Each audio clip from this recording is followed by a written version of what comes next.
دبا دو. اس کو دفنانے کی ضرورت نہیں ہے، اعزاز کی ضرورت نہیں، پروٹوکول کی ضرورت نہیں.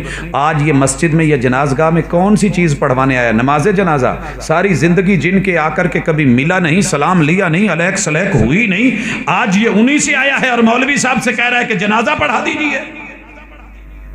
غیرت مند علماء کو میں نے دیکھا ہے. آئیے حاصل پور چلیے، اس کے ماں بعد پچھلے علاقوں میں چلیے، ساتھ پٹی پہ جو چشتیاں کی طرف چلتی ہے ساتھ والے گاؤں میں چلیے. مولوی صاحب کا اعلان تھا کہ جس نے نماز زندگی میں نہیں پڑھنی میں نے اس کا جنازہ نہیں پڑھانا.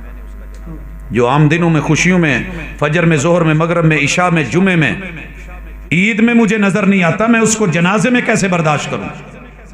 رب کا کرنا ایسا ہوا، پہلی فوتگی ہوئی تو نمبردار صاحب کا بیٹا فوت ہوا. مولوی صاحب کا یہی فیصلہ تھا. یہ فیصلہ موڑ کھنڈا میں بھی ایک مولوی صاحب نے لیا جی، فیروز وٹھواں والا بھی، اور بھی کئی جگہ ہیں کہ جنازہ نہیں پڑھانا. نمبردار نے اپنی سختی والی زبان بولی، اور ایک جنازہ میں نے زندگی میں ایسا پڑھایا ہے، دیکھا ہے کہ جس کو پوری جماعت بریلویہ کا ایک بھی عالم جنازہ پڑھانے کو تیار نہیں تھا. ہم ڈٹ جاتے ہیں جب ذاتی ضرورتیں ہوتی ہیں. جنازہ نہیں پڑھانا. نمبردار کو بڑی چوٹ لگی کہ تنخواہ میں دوں، پیسے میں دوں، دانے میں دوں، مونجی میں دوں، گندم میں دوں، آٹا میں دوں، سب کچھ میں دوں، اور میرا ہی بچہ، اسی کا جنازہ نہیں ہوگا. ساتھ والے گاؤں کے مولوی کو بلائے گا. اس نے کہا جی نہیں، ہمارا ایکا ہے. 5 یا 6 گاؤں والے تھے جنہوں نے یہ ایکا کیا. بات دور تک پھیل گئی، مولوی کے بچے کا جنازہ کوئی نہیں پڑھا رہا. اس نے کہا مولوی جی فارغ کر دوں گا. کہا جناب آپ کی مہربانی آپ کر دیں، مجھے اس رزق کی ضرورت نہیں ہے کہ جو اس طریقے سے لیا جائے. اس نے مولوی صاحب کو پھر الگ سے بلایا اور کہنے لگا مولوی صاحب مسئلہ کیا ہے؟ کہا وہی جو آج تک سناتا رہا اور آپ کے کان پہ جوں نہیں رینگی کہ جو رب کا نہیں وہ سب کا نہیں. جو عام دنوں میں نمازی نہیں، ہم اس کے اوپر ٹھیکہ تو نہیں اٹھایا کہ ہم بھی پڑھیں. کہا اللہ کے لیے کسی نہ کسی طریقے سے اس کا پڑھا دو، میں آگے بندوبست کرتا ہوں. کہنے لگے جی میں تو نہیں پڑھانا، باہروں کو لائے ہو. کرائے کہ ایک مولانا صاحب لائے گئے، انہوں نے جنازہ پڑھایا، دفنا دیا گیا. نمبردار صاحب نے اعلان کر دیا کہ کوئی بھی بندہ جو نماز کے وقت مجھے کاروبار میں، گھر میں دائیں بائیں بیٹھا نظر آ گیا، مسجد میں نظر نہ آیا، کل کو ہم نے اس کا جنازہ نہیں پڑھانا اور پھر اس کی خیر نہیں. پوری پٹی نمازی بنی. حضرات اوڈا والا اگر آج بھی آپ اس کی مثال جانتے اور سمجھتے ہیں تو ایسے نہیں ہے کہ کوئی ٹی وی نہیں ہے، آج تک وہاں شراب نہیں ہے، وہاں پہ سگریٹ نہیں ہے، دکانوں پہ بکتی نہیں ہے. حضرات جب ہمارے بڑے، جب ہمارے وڈیرے، جب ہمارے اسلاف، جب سارے مسلک، جب سارے خاندان، جب ان کے میاں، جب ان کے بزرگ، جب والدین اس بات کی فکر کرتے تھے تو ہر بچہ، ہر نوجوان، ہر مرد، ہر عورت نمازی تھا.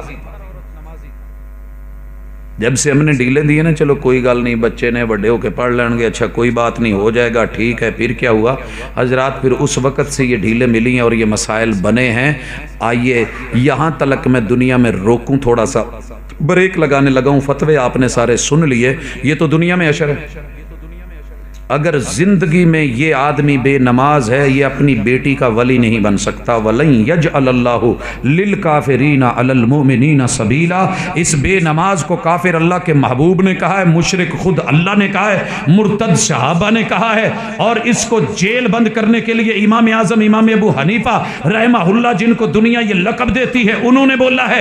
امام دارالہجرہ، امام مدینہ، امام مالک نے بولا ہے. امام شافعی، امام احمد بن حنبل نے بولا ہے. پیران پیر عبد القادر جیلانی رحمہ اللہ نے بولا ہے. حضرات اتنے بڑے بڑے ائمہ اور ان کے فیصلے جرأت مندانہ فیصلے، کیونکہ وہ کسی سے دانے نہیں لیتے تھے، وہ کسی کے محتاج نہیں تھے.